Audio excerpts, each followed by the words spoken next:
Hello everyone, आज जानेंगे हम ग्रेविटेशन का सबसे आसान क्वेश्चन जो कि 2025 में पूछा गया वाला है।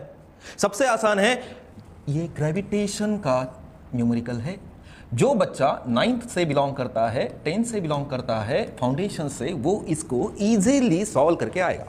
राइट, चलो टाइम को वेस्ट नहीं करते हैं और सीधा यहां पे हम न्यूमेरिकल को सॉल्व करेंगे। अब उन्होंने दिया क्या, the acceleration due to gravity on the surface of the earth is g. If the diameter of the earth is reduced to the 1/3 of its original value and the mass remains unchanged, then the acceleration due to gravity on the surface of the earth is dash dash g. dash dash timber g. इतना आसान है, मैं को समझाऊंगा। जैसे ही हमने सीखा था 9th में, जब भी एक पर्सन अर्थ पे खड़ा होता है तो आपको मालूम है इसका जो वेट है, वेट कौन सा फोर्स प्रोवाइड करता है, ग्रेविटेशनल फोर्स। और उसमें हमने बताया था that is mg is equal to एक formula g capital M small m by distance, यानी नथिंग बट अर्थ की क्या होती है, रेडियस होती है। उसका हमने क्या लिया था, स्क्वायर लिया था।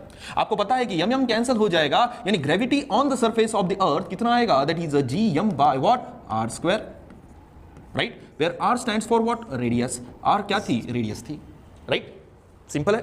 बट यहां पे दिया क्या कि अर्थ अभी हम उसको साइज रिड्यूस करेंगे और उसकी रेडियस हम 3 गुना छोटी लेंगे, यानी अर्थ अभी छोटा हो गया।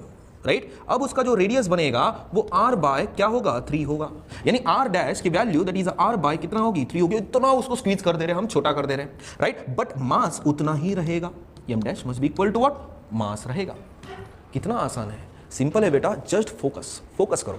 ठीक है, अब ये तो हो गया। अब हमें यहां पे डिटरमाइन करना है कि g जो कि चेंज होने वाला, उसकी वैल्यू कितना रहेगी, उसकी वैल्यू निकालना है। It's a very simple. So what is the general formula, वहां पे मैंने स्टूडेंट को समझाया था कि इसी से रिलेटेड न्यूमेरिकल्स आते हैं। आपको पता है, अगर हम जनरल फार्मूला लेते हैं acceleration due to gravity, gravitational constant change नहीं होता, उसके लिए हमें पता होना चाहिए mass of the planet divided by square of क्या पता होनी चाहिए, रेडियस ऑफ द प्लैनेट होनी चाहिए, पता होनी चाहिए। राइट, तो मास तो उतना ही रहा, तो मैं g डैश की वैल्यू निकाल सकता हूं। Gravitational constant as it is है, मास उतना ही रहेगा, बट रेडियस अभी कितना हो चुकी है, r बाय 3 हो चुकी है। उसका क्या लेना पड़ेगा, स्क्वायर लेना पड़ेगा। तो कितना आएगा, that is g m by r square by what, 9।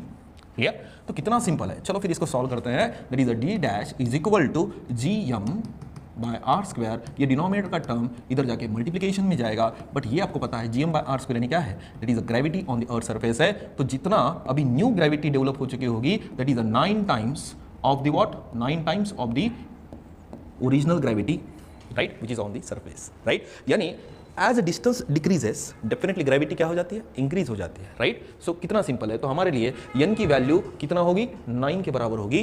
That's it. कितना सिंपल है बेटा, जस्ट कंसेप्ट को अप्लाई करो और आसानी से सॉल्व करो। इतना डिफिकल्ट बनाने की कोई दिक्कत ही नहीं है यहाँ पे।